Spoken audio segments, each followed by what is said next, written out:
I just got an email. Got an email back from Leroy from the Prodigy. I'm just trying to see whether he said yes or not. What? Yeah. But don't keep us in suspenders. Well, I can't get the email. I just saw it pop up. Oh. Yeah. Take forever. No, he said no. Fuck off then. All right. At least he answered, eh? Welcome. We are Neil, Luke, and Dave. 340-somethings reminiscing on the runners and riders of 90s guitar music. We look at the bands who soundtracked our youth on both sides of the pond and interview some of our heroes from the bands that defined a generation. You'll hear about the good, the bad, and the ugly of 90s guitar music. This podcast is Stupid and Contagious. Hello and welcome to the Stupid and Contagious podcast. This is a brand new podcast dedicated to guitar music from the 90s. My name's Neil. I deal with all the tech side of things, socials, all that type of stuff. You've probably seen me on Facebook, in the Facebook group. I'm Luke. I'm the music nerd with the big record collection, as you can see behind me. I'm Dave, here for the ride, lucky enough to be friends with these two experts, but I was alive in the 90s, enjoyed the 90s and enjoyed the music, so looking forward to it. Yeah. Luke, tell us a bit about why we've started this podcast.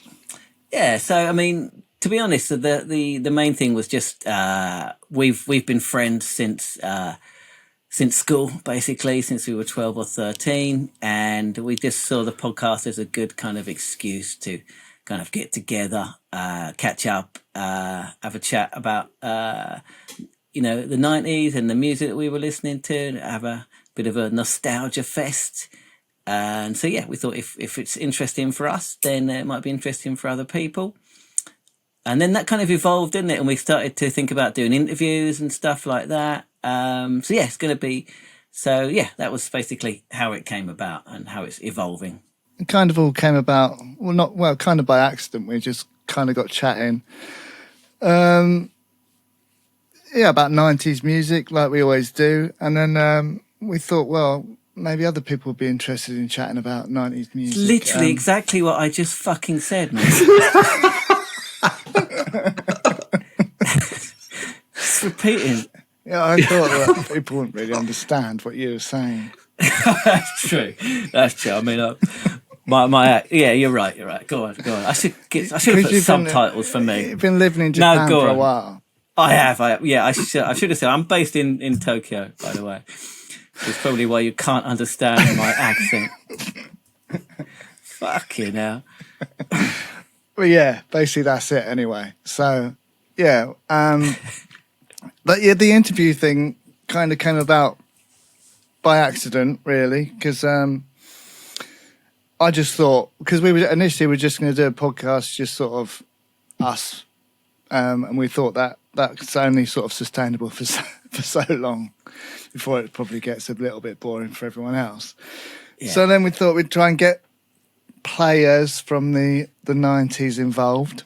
And I just shot a few people some emails that are in bands, and amazingly they got back to me and agreed to come on. And it's kind of taken on a life of its own. So that's basically how the podcast is going to work. So not every episode, but most episodes there'll be an interview. So far the ones we've done have been quite long, so kind of a long form interview.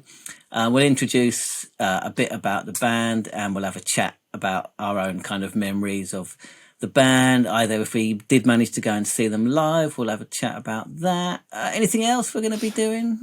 Yeah, we're going to have some wangs. Going to be some few wangs there. There are. Yeah.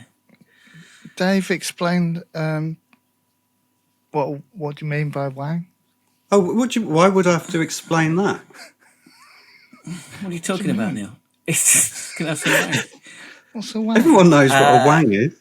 Of course. All right, just in case they don't know. Right. A wang is just when we chat about something about 90s, maybe take a chart, for example. from a particular week, particular year, and talk about those songs that were in the charts. Wang's not a thing, though, is it? You are. Is it? It is now. So we were thinking, we haven't decided yet, but maybe like every month or so we'll have like a non-interview episode where we'll talk about a chart or like an album or like an event, maybe something. Yeah, like we're kind of undecided on this. So if anyone watching or listening to this has got any ideas, it needs to be something that we can sustain over a period of time. So a feature that we. I had a really good idea for a Wang the other day. Right. Yeah. I can't remember what it was. Brilliant. I meant to write it down, but yeah. Thanks for that. Wow. Brilliant. But for the moment, I mean, the guests are going to be the core of the shows, and upcoming guests in the first few episodes are. Well, we've Neil? got an interview. Neil. He's not a guest. Go on. Right, yeah. We got an interview with Ben Harding from the Senseless Things. And crucially to all of that, the other thing we took from the American hardcore thing was we are equal to you. We are not different. We are not better. We are equal. Right, yeah. We are all the same, and this is our This is thing. a big gang. This is our gang, This is and we're all in us it. We're not showing you anything. We're reflecting you back at yourself. Yeah. Yeah. So And that it was- worked. that was- We're still loyal 30 years later. Well, it that's worked, right? It worked. still got a loyal fan base. That's what I love about the Facebook group because it's unconditional, and that's what I really love about it. We've got an amazing interview with Roddy Bottum from Faith No More. I really loved what we set out to do, and it was like super adventurous and provocative. I loved that about it, and weird and really different from like anything that other people were doing, and I loved that about it. Like we had a real sense of like surprise and sort of volatility and weirdness that just like was super different, and I was really proud of that. But in that same sort of like breath, I never thought that like general masses, like people could get on board with what we were doing. It just felt, it felt too weird. It's not like, how could anyone like this? Yeah. I loved it, but I'm a weirdo, and we were all weirdos. It just didn't make sense that other people would like it. And we've got Jeremy Leveler from the Levelers. Glastonbury, you still got the record for the highest attendance, right? That's never going to be broken now, is it? 300,000, is that right?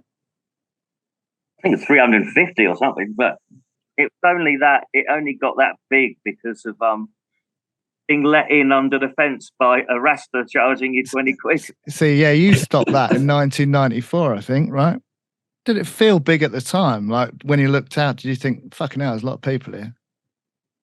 Yeah, I did, but at that point, we're so used to playing massive festivals, just hanging. I just remember people hanging out of trees and hanging off of them, climbing up the mixing desk tower, and I remember it being really good and being well pleased with it.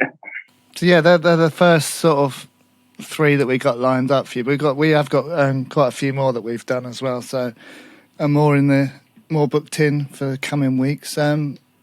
But yeah, I think we weren't surprised, but from doing the interviews, because initially I think we were going to do sort of 20-minute, half an hour interviews, but just from doing the interviews, these people, they're just like super interesting, and we think that you're all going to find it super interesting. So we haven't cut the interviews down. That's why the podcast is going to be fairly long, but they're the people that you want to hear from, and we don't really want to sort of have to cut bits out, so we're going to leave the interviews pretty much as they are. And they've been pretty engaging, and I mean, Dave was kind of disappointed how un-rockstar they are, because everyone's been so nice and exactly on time to speak to us. Very punctual. Everyone. Not disappointed though. I really like that. You know, I was a bit intimidated by the idea of meeting rock stars, but they're just nice people. Lovely people. Who'd have thought? Yeah. Who'd have thought? Right? Yeah. So far, everyone's been super nice, right? So and really, really interesting. And we could these interviews could go on for hours, but I guess we have to stop them at some point. Plus, we're taking up their valuable time. But yeah, we've loved doing them, and we really do think that you're going to enjoy listening to them, which is the whole point of the podcast, I guess. We hope that you are all enjoying the Facebook group. If you're not in the Facebook group, then there'll be a link below in the show notes and all that sort of thing where you can go and join the Facebook group. But that's a really nice place to hang out. We sort of just post videos and stuff from the 90s, and people have been getting engaged in that side of things. So yeah, definitely join that group because we've been having a lot of fun there as well. Yeah, speaking of that, we got a few questions from a couple of people on the Facebook group. So we thought we use this kind of introductory episode to answer those questions. Shall I ask the first one? Is that okay? Yeah. Yeah. All right. So, there's two from Craig Scott. The first one is, what do you think made the 90s indie rock scene so good? Who wants to go first? Go on.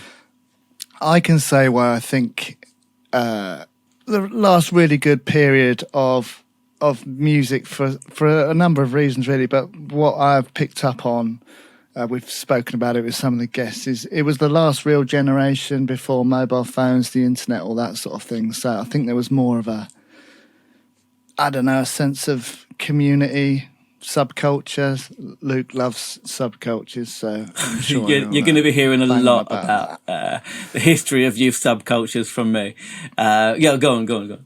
But yeah, I think the climate at that time lended itself to these emerging subcultures, and and I think since then, internet, and although the internet, I think, can be a force for good, we wouldn't be doing this podcast without the internet. So, there's good and bad.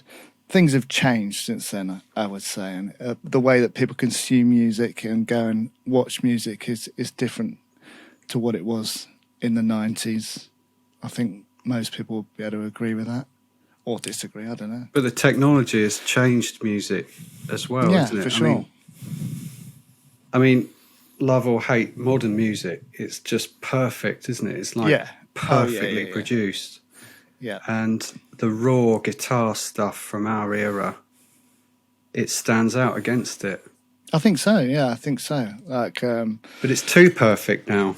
Yeah, and there's no real way back from that either, because even bands that sort of try and maintain the rawness of a live sort of recording, it's just too tempting to sort of, get it all perfect, because it's so easy to do.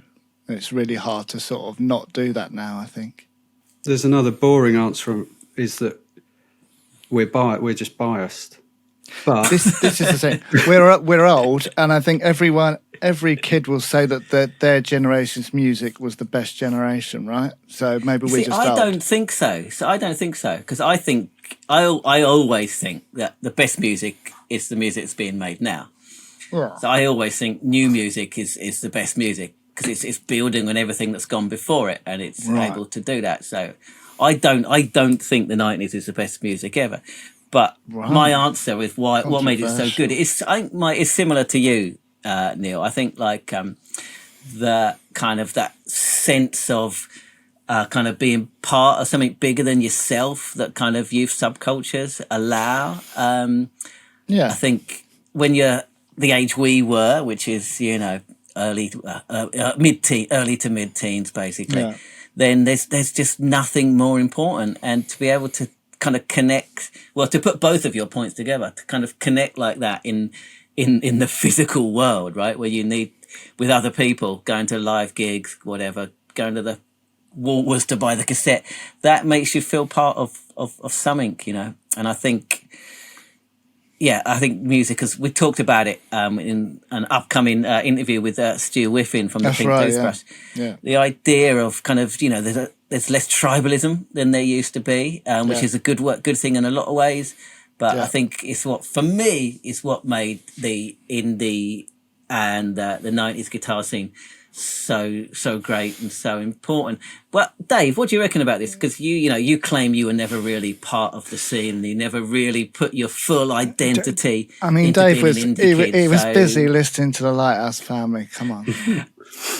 I mean, did the Lighthouse this will- family have? Was there a similar youth subculture around the family? This might be a bit of an ongoing joke because It's not a joke. He fucking loves the Lighthouse family. No secret. It's not a joke. Dave's big fan of the Lighthouse Family. So. So it was. Just make, you just at that age, you make one comment that you might in passing that you might like something, and that forms the basis of your entire identity for the rest of your life. Pretty much. You're welcome, Pretty man. much. You're welcome. Yeah, but I did like the Lighthouse Family. It was quite good. Do like the Lighthouse Family. You weren't. Come on, Lifted. And Ocean Drive is pretty good. Yeah. It's a good tune. But to Luke's question, I think I just saw other people able to just lose themselves in those concerts and crowd surfing. I could never crowd surf. So I like the music, but I didn't really like all of when those heavy gigs. I'm with you with the crowd surfing. I only did it once at Teenage Fan Club at that Essential Festival. It was the worst experience of my life. Well, that's Hated good to hear, because I thought, I should be enjoying No, I that. I hated should that. be wanting to do that. And I just did not want to do that. Luke, crowd surfing, yes or no? Well, again, I've only done it the once. It was with the upcoming guests, Dodgy, Right. at the Essential Festival in Brighton. I loved it. It's great. I hated it. Mind you, I didn't do it again. It was because I was wearing those elasticated trousers that everyone used to wear back in the day. With the traveller Like sort crazy of trousers. pants. Yeah. And they just Yeah. pretty much nearly got ripped clean off. Just wasn't fun. Yeah. But what was the question? What made it so good? What made the rock scene so good? Yeah, it was just there was good music around as well, right? I mean, that's a simple answer, but there were just some really great bands around at the time. Yeah, and some interesting, listening to one of the interviews was interesting, how that American juggernaut just sort of thundered over the British scene. Really did. But they were great bands too, and looking back, there's Yeah. and Yeah, it's there's kind a of lot of two history different- that happened. Two It's quite different interesting. subcultures kind of competing at one point. You Yeah, had the Grebo yeah. bands over here, and then the grunge scene kind of, like a juggernaut came crashing And through. it all seemed that. like the second Kurt pulled the trigger, Britpop exploded, right? It was Right, yeah. Well, and Suede it's come back along over then, the didn't Atlantic, Is that why he did it? Do you think?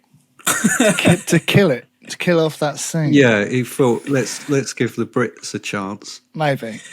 Or was it a murder plot? Did Brett Anderson from Suede secretly kill Kurt Cobain? I mean, I'm not sure if that's libelous or Can not. we but- broadcast that? Because it could. It's a I'm bit- just saying, it's it just a could bit be of true. speculation. I mean, it's like, well, look, we're struggling here. I mean, we're doing all we can, but we just can't get any press, right? What do you Yeah. do? And you might have solved it. You might Bite the have head off the solved it. snake, man. That's what you well, blow the head off the snake. That's what they did, you know? I mean, they pointed the finger at all these other people. Exactly. And all Oh, the- it's Tony Courtney, Tony Yeah. Blair. suicide, Courtney, heroin. No. It's a nascent Britpop band. I mean, that could be it. But no, yeah, I think great bands on both sides of the pond at the time. That's quite rare in itself, I think.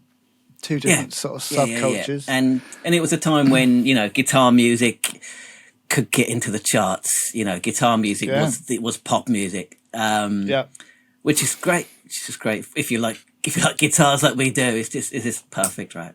All right. Second question from Craig Scott. Neil, do you want to ask it? Yeah, this is a good one. So We've if got you an three answer. if you three formed an indie band in the 90s, what would you be called? Well, we did. We formed an indie band We in the didn't. 90s. We played in your garage about 3 times. We did. So And we- basically, one Christmas, we all got guitars. The same Christmas, we all got guitars and little amps. True Is that story. right? Did you have one before, Dave? No, it's all the same Christmas. Oh, he might have been. I didn't He get might it have for been early. Christmas. Bought it with my own hard-earned money from Right, yeah, Toucans. because he had a proper job, right? Right. Toucans. Right. So so Dave had a guitar first, and then me and Neil both got them on the same Same Christmas day. That's right. And we went into my garage, all with little amps and guitars, not knowing how to play. Well, Dave could play a bit, right? Yeah, Dave's he's still quite I could a good do player. 4 chords, I think. That's all you need.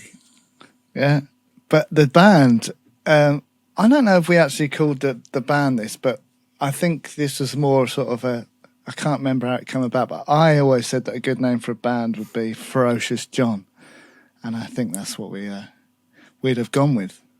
I think we would. When I saw the Go on, question, I forgot that entire story that you've just told. It's a true story, though. So it's I was true. And thinking, I was thinking of. oh, what you've got a different Miller, answer. Go on. Mr. Miller used to call us What did he call us? the hairy men, which was really odd. Well, we were the only kids in school with long hair, right? Because we were the Yeah, but- grungers.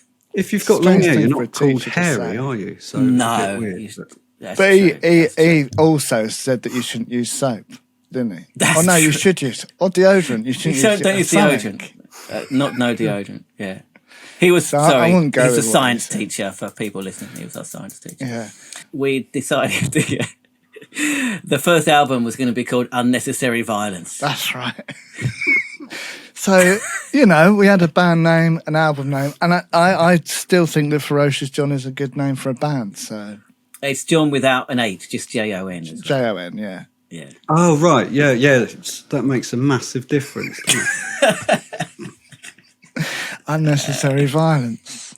Great name for an album. If you can have that, if someone else wants that name, Yeah. they can have it. A good question, though, Craig. They asked a good one. Do you want to ask the last question from Ian Laurie, Dave? Take 3.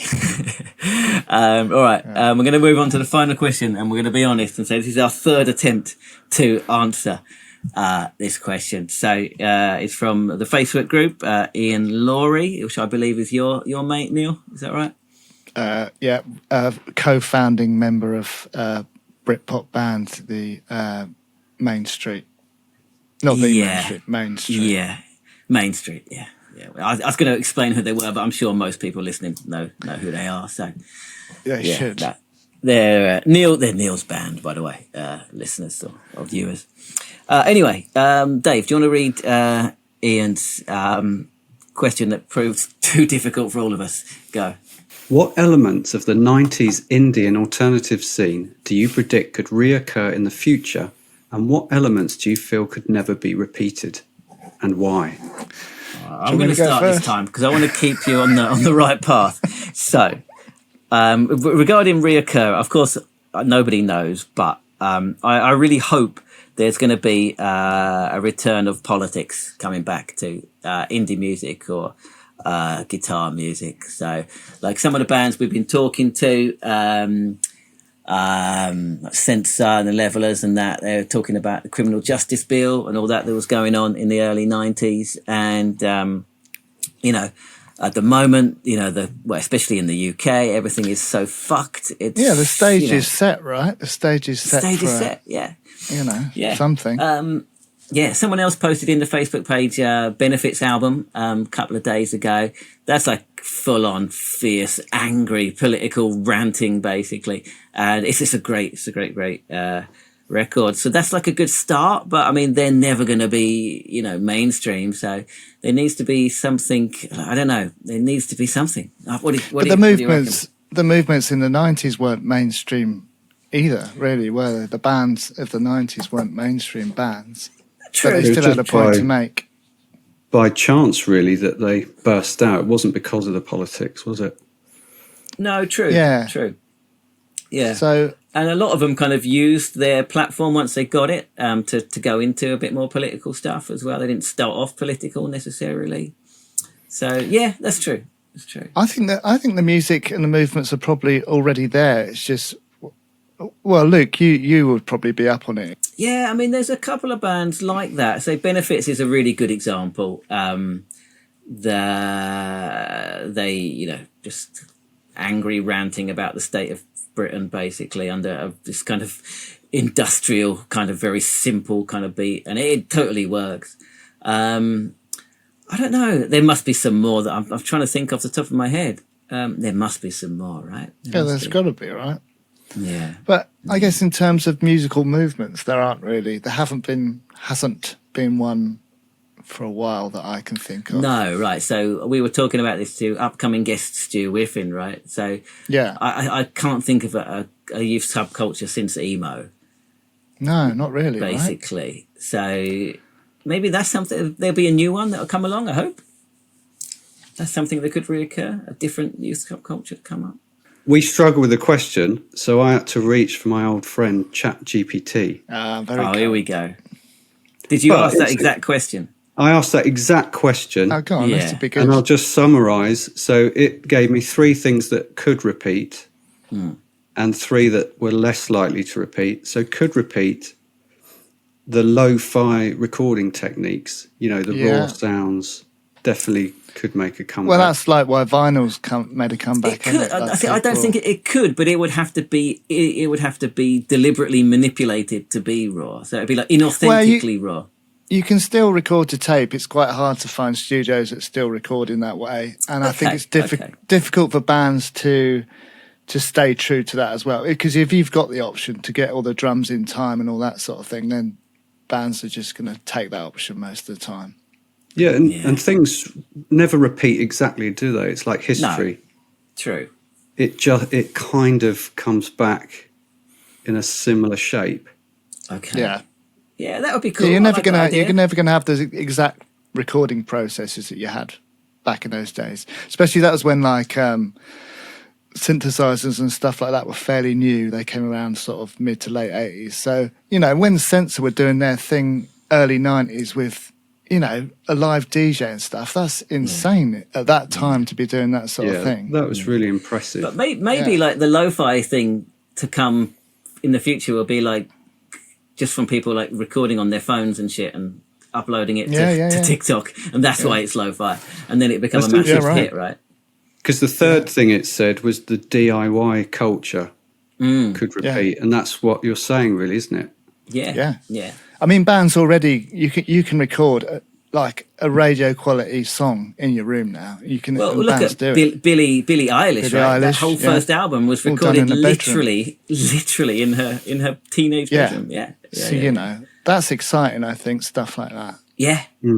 Although, like, it's a shame about bands not getting into studios anymore, because I just think that's something that every band should do, just because it's a really good experience.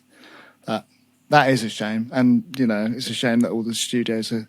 What was the other one? ChatGPT reckoned. Yeah, it could repeat the emphasis on authenticity. Rejection of mainstream values. I think in an earlier answer we were talking about how young people today are maybe a bit more open-minded with the music, whereas we were a bit closed-minded, because, and maybe that links to the politics a bit as well, that you had to be authentic, you had to believe those things that like the bands we liked believe, and if you weren't in that group, you kind of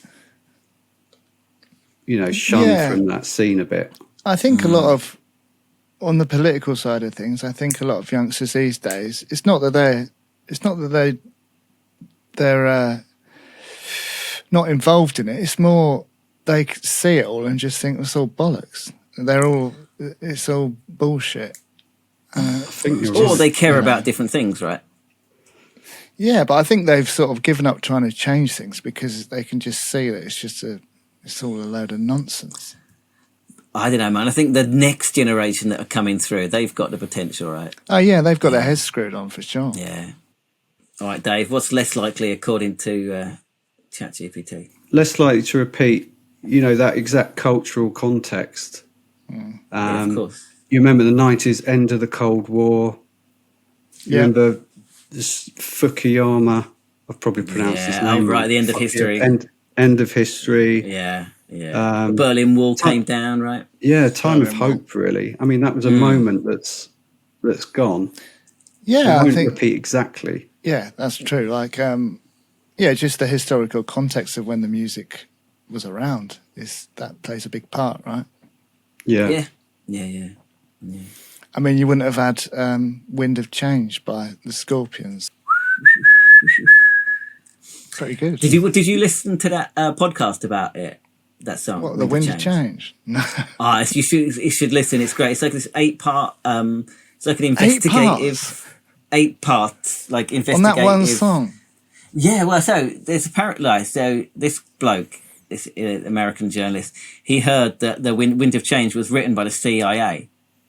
It's like a rumor in the CIA circles that they wrote that song. So the whole series is basically his investigation to see whether it's true if the CIA wrote Wind of Change or not, in order to bring down Russia. Or was that a spoiler? I won't. Everyone should listen to it. It's a really good podcast series, just called Wind of Change. Have a listen. Have a listen. So yeah, have we covered everything? Have we answered it? Well, it gave a couple more. So one was novelty factor, which is kind of obvious. Things won't repeat in the same way because it was new then. You can't just copy it. Yeah. No, I don't think that's what Ian meant in his question, right? So yeah. But you can build on it, take it to the next level. That band Greta Van Fleet that I was talking about, they just were so like Led Zeppelin. Yeah. But so much better. They'd obviously based their music on it, but taken it to a new level. But also you've got the historical perspective, right? So like when Led Zeppelin were releasing songs, they were still working out what Led Zeppelin were, right? But now you've got like 40 years behind you to think about it and investigate it and play around with it and analyse it, and then you can make it better than it was, right? I would like to see, it's kind of an obvious thing based on the podcast title, but I just want to see more guitars.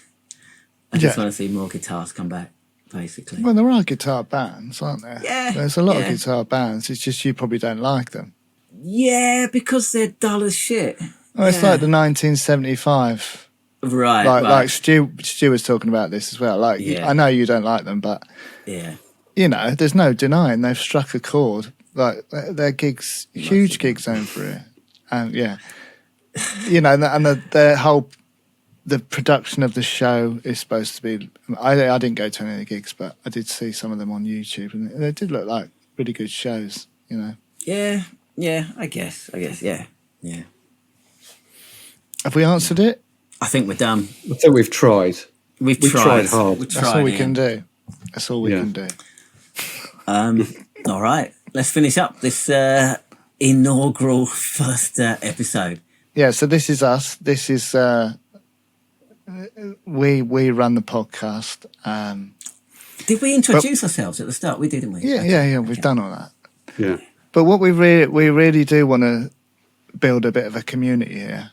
The Facebook group, there is already one growing. It's really nice to see people getting involved. Although we like reminiscing on the 90s, and that's the point of the podcast, hopefully we can all introduce each other to new music at the same time, Or even like new to me music. So, there was loads of stuff in the 90s that we missed because we probably were in these kind of tribal bubbles. So introduce us to stuff we probably don't know, even if it's from the 90s, if that's what you're into. That would be great. Always looking to discover new stuff, There's no judgment, Music is subjective, so, Except the Lighthouse family, who are objectively shit. Well, it's important in order for other people to be able to find this podcast, and we'd really appreciate if you can leave a review, I think, if you're listening to it.